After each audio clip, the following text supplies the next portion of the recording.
Welcome back to another week in the life of a beginner coder, and today we are working on the library management system. It has been a couple of weeks since the last devlog, and so initially it was confusing to jump back into it and understand what I was doing and where I was in the code. So after going through the project, I finally found my footing, and so I just started working on the task and checking them off one by one.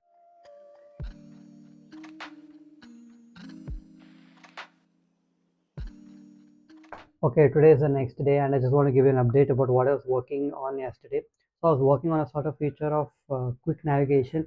So what I thought was like when you're entering properties of a book like title, author, publishing year, publishing date, etc. What if you enter the options for menu like add book, remove book, like navigating while you're entering a property.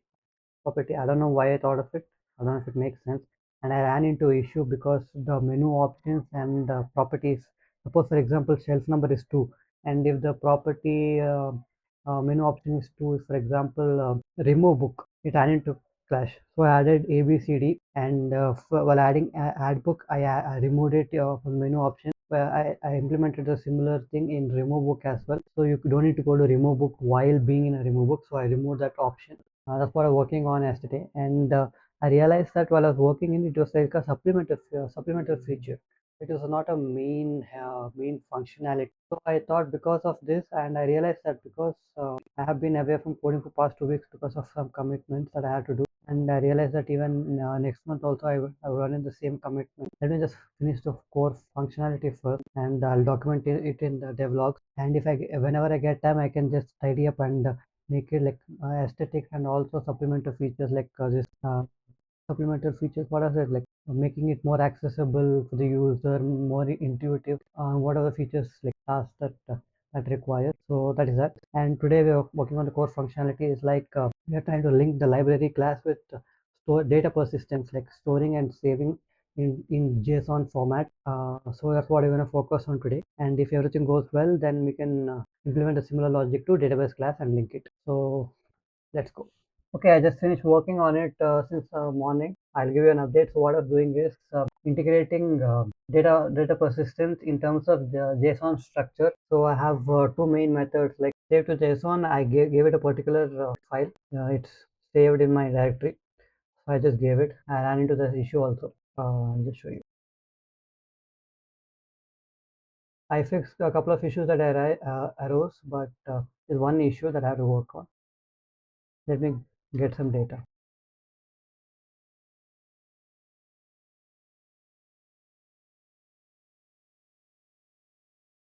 Entering the detail.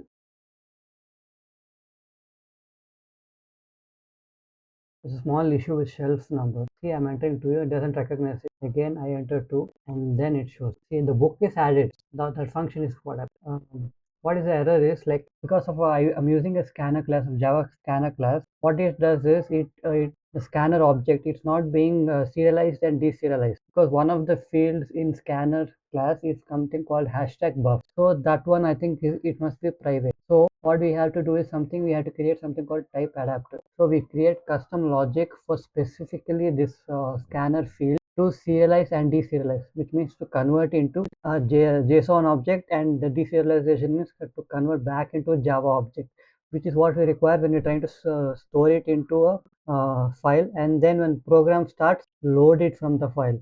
So that's what this is. I have no experience with type adapter, so that's what I asked Cloud to give a sample implementation. So that's the first thing we have to focus. I thought we done it by today, but I was expecting some error to pop up.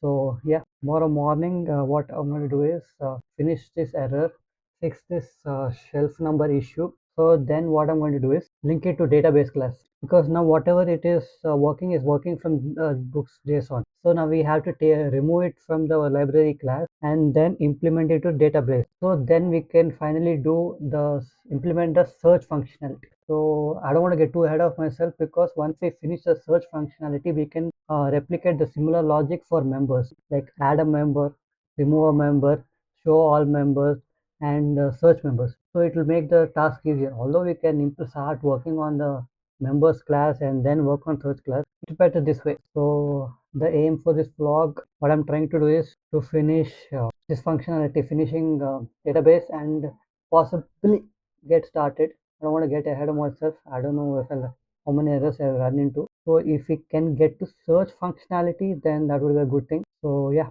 I will see you tomorrow.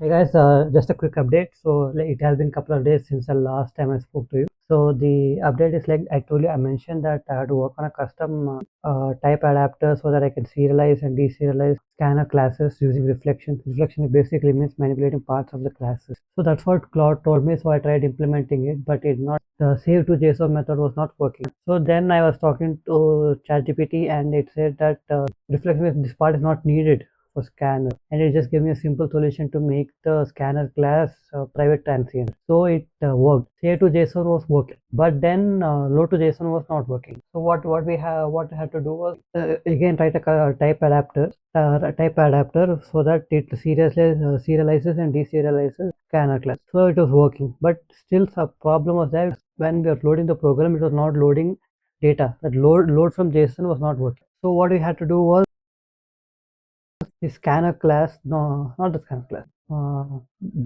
Like in the save JSON and the load JSON, there's a JSON instance. So what you have to do is when we're using creating a new JSON instance using JSON builder, we just have to make it static, because up until that point, JSON was this JSON instance was considered to be part of is considered to be inner class, part of the library class, which is outer class. So what Java usually consider is inner class cannot function independently of the outer class. So by making it static, we are telling the program that it can function independently.